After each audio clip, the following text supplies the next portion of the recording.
Se povraća kad Miladin Stanić priča o poštenju.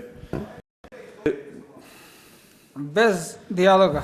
I kada on govori o tome šta ko neko drugi radi. Od mene traži 1.000.000 maraka da prođe. Gospodine Staniću, imate opomenu, nemojte dobacivati. Dakle, nisam ni mislio se javljati, nije mi ni dostojanstveno, niti mi imam ikakve potrebe, stvarno, da si ko drugi javio, bilo šta rekao, ali da ti te nešto govoriš. Pa to je stvarno i mizerija koja se ne može podnijeti.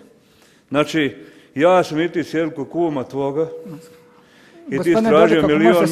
Samo malo da pričam kako vam pošteno. Masku ako možete staviti. Gospodine Staniću, imate opomenu, nemojte dobacivati. Tražio 2.000.000 da pređeš iz SDS-a u SNSD ili neku drugu političku partiju.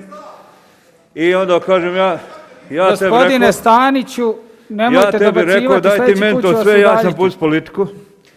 A onda si ti smanjio cijen, pa si rekao, nije 2.000.000, nek daj 1.000.000, a 700.000 plati mi, da kako nevesenje, poljoprivredno dobro, ne lažem ja, ima tvoj kum koji to može potvrditi. Gospodine Dodik, izvinite, gospodine Stanić, izričem vam opomenu udaljenja do kraja ove tačke dnevnog reda i dajem pauzu od 5 minuta. Ajde, zađi sad. Obaveza da ispričam do kraja, dakle.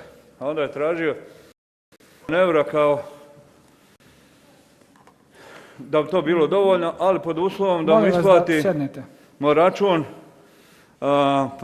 poljoprivredno dobro Nevesinje za isporučenu suvu travu koju isporučio Nevesinju u vrijednosti, ne znam, 700.000.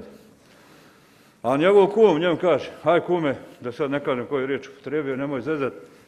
Kaže, znaš da smo na 10 km prije nešto su došli u Nevesinje, nasuli vode u to sijano i da je bilo teže nek željezo.